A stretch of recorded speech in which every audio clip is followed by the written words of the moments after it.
और भगवान के दास होकर के भगवान के नाम की इज्जत रखिए। आप ये तिलक, ये कंठी, ये छाप धारण करके हरिदास कहा करके भगवान की अवहेलना मत कीजिए। इतने बड़े स्वामी के दासत्व का सौभाग्य मिला है। कुछ लोग शर्माते हैं तिलक लगाने में, कंठी बंद। अरे शर्माओ पराई माता बहनों की तरफ गंदी दृष्टि करने में, शर्माओ मदिरा पीने में, शर्माओ दूसरे का मांस खाने में, शर्माओ चोरी करने में, हिंसा करने में। भगवान के दासत्व के लिए तुम्हें शर्म लगती है कि तिलक लगाएंगे लोग क्या कहेंगे, बुरा काम है। कंठी बांधेंगे लोग क्या कहेंगे, सत्संग सुनेंगे लोग क्या कहेंगे, सत्संग सुनते हैं। कल हमसे एक प्रश्न हुआ, इसलिए बात आई कि कुछ भाई लोगों को शर्म लगती है कि छुपा करके, नहीं तो लोग क्या कहेंगे। लोग यही तो कहेंगे ये बड़ा भगवान का भगत बनता है। हमारा संबंध कहां से जोड़ दिया, भगवान से जोड़ दिया। ये हमारी निंदा की बात है क्या? अगर गुरु मंत्र ले लिया है, तिलक कंठी धारण नहीं करते हो तो बहुत बड़ा अपराध करते हो। ये तुम्हें नरकगामी बनाने की स्थिति में पहुंचा देगा। मनमानी आचरण कराएगा और अपराध बन जाएंगे, दुर्गति में पहुंच जाओगे। ये दासत्व है जो हम कह रहे हैं, उसको प्रार्थना को मान लीजिए। ये साधारण नहीं कंठी तिलक, केवल कंठी तिलक धारण किए हो और जितनी आज्ञा है उतने माला कर रहे हो, चलते फिरते राधा राधा, तो जीवन में वो स्थिति आ जाएगी तुम्हारी, देखना, जिसमें आनंद ही आनंद होता है, चाहे जैसी परिस्थिति हो, हर परिस्थिति में आनंद। अरे कोई हमारे प्राण लेने की धमकी दे दे कि अगर कल से तिलक लगाओगे तो चौड़ी छाती करके 12 तिलक लगा के घूमना चाहिए। मार, देखते तू जगत का विधाता है या विधान किसी और का है। अगर मरना है तो तुम्हारे या हमारे मरना ही है उसी क्षण, अगर नहीं मरना है तो काल भी नहीं मार सकता। समझ जाए, शरण ते डरत ना काल डर। किसी के मजाक करने पर, विनोद करने पर तुम कंठी तिलक और माला छोड़ दो, लोग क्या कहेंगे। धिक्कार है तुम्हारी बुद्धि को जो भजन की तरफ चलने के लिए लज्जा करती है और पाप की तरफ चलने के लिए छाती चौड़ी कर देती है। पाप की तरफ लज्जा नहीं आएगी। अरे चौड़ी छाती करो भगवान के दासत्व के लिए। कैसे तुम हो? अकबर आगरे में आया करता था, तो देखा जिधर दृष्टि डाले सब तिलक छापधारी राजा लोग बैठे। वो बादशाह था, दिल्ली में प्रधान पद पर बैठा हुआ। उस समय ऐसा था, छोटे छोटे राजा होते थे और उन सबका बादशाह स्वामी होता था, जैसे हर प्रदेश के मुख्यमंत्री और फिर राष्ट्रपति। तो देखा सब राजा तिलक लगा। मेरा फरमान सुना दिया जाए, जो कोई कल तिलक लगा के आएगा तो गर्म लोहे से मस्तक दाग दिया जाएगा, मानो मृत्युदंड।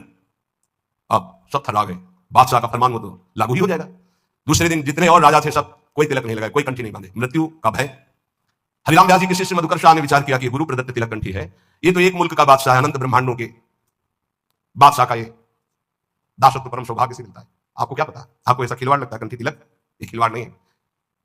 मंगल सूत्र की महिमा तो सुहागवती ही जानती है ना। कुमारी कन्या क्या जाने, जिसने वर्ण ही नहीं किया या व्यभिचार नहीं किया जाने, जिसने पातिव्रत्य ही नहीं धारण किया।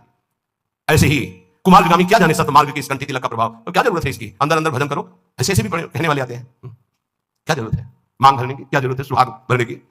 ही वो बातें करते हैं जिनके धर्म नहीं है हृदय में। उन्होंने सोचा गुरु प्रदत्त तिलक कंठी, और ये कह रहा नहीं बांध के आना तो मृत्यु स्वीकार, सभा में मरूंगा लेकिन कंठी तिलक नहीं उतार सकता। पहले तो अंगरखा पहन के जाते थे, तलवार लगी हुई, आज सब उतार दिया, केवल नीचे की धोती, 12 तिलक, तलवार खोज कर गए। सभा में वैसे तो जाके बंदगी की जाती थी, बिल्कुल बंदगी नहीं की, सीधे खड़े रहे। अकबर ने कहा कि तुमने फरमान नहीं सुना मधुकर शाह? खींच ली तलवार और कहा आपका फरमान एक मुल्क के बादशाह का है, मेरे गुरु का फरमान अनंत मुल्कों के बादशाह का दासत्व है। देखते हैं कौन आकर तिलक मिटाता है। जैसे मानो भगवान नरसिंह का आवेश हो गया, सभा थर्रा गई। तत्काल अकबर ने कहा नहीं नहीं, बस मैं ये देखना चाहता था सच्चा तिलकधारी कौन, जय हो तुम्हारी मधुकर शाह। तत्काल बदल गया जिस समय भगवत आवेश में उनका, देखते हैं कौन। उन्होंने कहा कि आदेश करो।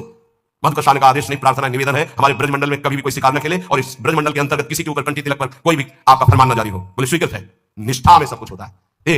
बोले ऑफिस जाना है, कंठी तिलक बांध कर जाएंगे, वो ऑफिस में नौकरी भी निकाल दिए जाएंगे। वाह, केवल अपने ही धर्म का त्याग करने पर तुम्हारा भरण पोषण होता रहे तो वही जीवन है क्या? ये तुम्हारी कायरता नहीं है अपने धर्म के प्रति? केवल शरीर पोषण के लिए अर्थ मिले, भोग वासना, धर्म का क्या महत्व रहा? हम अपने धर्म के लिए प्राणों को, अपने राष्ट्र के लिए प्राणों को समर्पित करें तो हमारी जय। ये सूकर कुकर भी उधर पोषण करते हैं, ऐसे अर्थ कमाकर उधर पोषण कर रहे हो और न धर्म न राष्ट्र, तो मतलब क्या रह गया? हरि को दास कहा के गुनाह करे ना कोई, ये ध्यान रखना चाहिए। भगवान के दासत्व की इज्जत रखो। कंठी और तिलक लगाए हो, तुम कहां खड़े हो, तुम क्या बोल रहे हो, तुम्हारा आचरण क्या है, ये बहुत सावधानी से समाज देखता है। आपकी बात, आपका खड़े होना, आपका बैठना, क्योंकि आप हरि के बहुत बड़े के दास हैं, पार्षद है। तो संत महापुरुष जन करें भगवान के दास होकर भगवान की इस दासत्व की इज्जत रखो, मर्यादा रखो। तुम कौन हो? बोले हरि का दास हो। कहां खड़े हो, क्या कर रहे हो, क्या बोल रहे हो, क्या खा रहे हो, कौन सा आचरण कर रहे हो? उस समय सोचो मैं हरि का दास हूं, क्या ये उचित है करना? हरि को दास कहाई के गुनाह करे ना कोई, गुनाह करे ना कोई, जेही विधि राखे रहिए, दुख सुख कैसे पड़े केहू से तनिक न करिए। बहुत महिमा की बात है। कोई भी ऐसी गलती न करो कि कोई हमारे भगवान को कोष दे। ध्यान रखना, तुम हरि के दास हो, बहुत बड़े स्वामी का ये चिन्ह है। कहीं स्वामी का कोई अपमान न करे, क्योंकि आप जैसे पीले धारण किए हो, कहीं भी गलती करोगे तो गाली सीधे तुम्हारे गुरु को पड़ेगी, चाहे आप जहां गलती करो। भले ही आप हमसे हृदय से नहीं जुड़े, लेकिन वेश धारण किए दासत्व का तो सीधे होगा। किनका? बोले उनका। अच्छा ऐसा, ये दासत्व श्री प्रियालाल का है। कह रहे गुनाह करे ना कोई, और पलटू ऐसे दास को भरम करे संसार, भरम करे संसार होई आसन से पक्का, भली बुरी को कहे रहे सही सबका धक्का। बोले ऐसे जो भगवान के दास होते हैं, संसार उनको भ्रमित नहीं कर सकता, फंसा नहीं सकता। कैसा? बोले जो आसन के पक्के होते हैं। नौजवान साधु में पैर फैला के बैठ रहे हो, 14 बार ऐसे ऐसे ऐसे अरे भाई 2 घंटा कम से कम बैठने का अभ्यास, साधु का मतलब क्या है? अगर 2 घंटे ऐसे हाथ रख दिए तो ऐसे ही हाथ रखे, ऐसे ही बैठे। ब्रह्मचारी हो, हर नस नाड़ी में पावर है, भगवत चिंतन परायण हो तो ऐसे शांत 6-6 घंटे सिद्धासन पद्मासन ऐसे 6-6 घंटे शांत बैठे, ब्रह्माकार वृत्ति, भगवदाकार वृत्ति, ये हमारा परम आनंद है। आसन में बैठना नहीं सीखा तो साधु का मतलब क्या रहा, और गृहस्थी का मतलब क्या रहा? अगर साधन कर रहे हो गृहस्थी में तो कम से कम 48 मिनट 24 घंटे में आसन में तो बैठना सीखो। एक आसन बिछाकर उसमें बैठना तो सीखो। कुछ मिनट तो आसन का पक्का होना चाहिए साधु, आसन का पक्का। 18 घंटे पद्मासन में पूज्य सिवड़िया बाबा जी 18 घंटे, तो एक आश्रम में टिके तो 18 घंटे बैठे, तो वो बहुत ही उच्च कोटि के वहां के भी जो महाराज जी थे, तो शिष्यों ने कहा महाराज 18 घंटे, तो क्या हुआ? क्या हुआ? जड़ शरीर से संबंध नहीं थे, 18 घंटे क्या चाहे जितने बैठे उसमें क्या फर्क पड़ता है? अभ्यास में बहुत बड़ी सामर्थ्य होती है, आम की कोई गुंजाइश नहीं। यहाँ 18 मिनट बैठना मुश्किल हो जाएगा पद्मासन लगा के। हमें लगता है कि थोड़ा अभ्यास, पर बातें कि लक्ष्य में प्रीति नहीं है, लक्ष्य में प्रीति नहीं है, क्योंकि हम तो सेवा में मगन रहते हैं 24 घंटे। 3 घंटे में विश्राम काफी है, 24 घंटे में 3 घंटे। अगर हमारी भगवदाकार वृत्ति है तो हर स्थिति को सहने की सामर्थ्य। मान लीजिए बहुत ऊंची स्थिति के लिए आपको कष्ट सहना पड़ेगा, आपको जानबूझकर कष्ट सहना पड़ेगा, थोड़ी देर बैठना सीखिए। ये आज भी गुरुजनों में हमने देखा है, समय है, उस समय में अपने आसन पे रहते हैं, आसन पे बैठते हैं। आप सबसे प्रार्थना है एक समय कुछ ऐसा निकालो अपने 24 घंटे में जिसमें आप आसन में बैठने का अभ्यास करें, सुखासन, पद्मासन, सिद्धासन, इसका बहुत लाभ मिलेगा। देख लीजिए, आसन पे भस्म करे संसार हुई आसन से पक्का। संसार के चिंतन का नाश्ता भी होता है शांत बैठे, ये नहीं खुला रहे, एक बार रख दिया आप तो गेंद्री चाहे जैसी परिस्थिति हो, बार बार मन जाएगा खुला नहीं, मंत्र में लगा शांत, नहीं जान दर्द नहीं, मैं शरीर नहीं हूं, राधा राधा राधा, धीरे धीरे देखो शून्याकार वृत्ति आने लगेगी। अपना बल नहीं है, बल हरि का, गुरुदेव का। तो काम क्रोध को मार के मारे नींद आहार, इस पर जरूर चलना चाहिए। जब भगवत मार्ग में भगवत प्राप्ति की लगन की अगन लगी तो सबसे पहले यही अंदर आया था कि हम कई दिन तक भूखे रहकर भजन कर सकते हैं, नहीं खाएंगे, भजन का तार न टूटे, और कितने दिन हम रह सकते हैं ऐसे, भजन का तार न टूटे, हर कष्ट में भजन, हर सुविधा में भजन, संसार के किसी भी क्षेत्र में भजन, भजन न छूटे, इसका अभ्यास में करना है। यह दृढ़ निश्चय कर लिया गया था बचपन में। बीच बाजार में, एकांत में, गंगा के किनारे, शहर में, कहीं भी रहो, भजन तुम्हारा नहीं छूटना चाहिए। भूख से, प्यास से या छके होकर के सब सुविधाओं में या असुविधाओं में भजन नहीं छूटना चाहिए। काम क्रोध को मार के मारे नींद आहार, यह है दिग्विजयी योद्धा भगवत भक्त। काम क्रोध को मार के मारे नींद आहार, नींद पर विजय प्राप्त और आहार पर विजय प्राप्त। ये ऐसे होता है 20-20, 10-10 मिनट नींद को मारा जाता है। ऐसा नहीं कि बचपन से ही नींद पर विजय प्राप्त हो जाती है, बहुत कष्ट सहा जाता है। रात्रि में जहां गुरु आश्रम में थे 9 बजे सो जाते थे, 4 बजे उठने का नियम था वहां प्राय।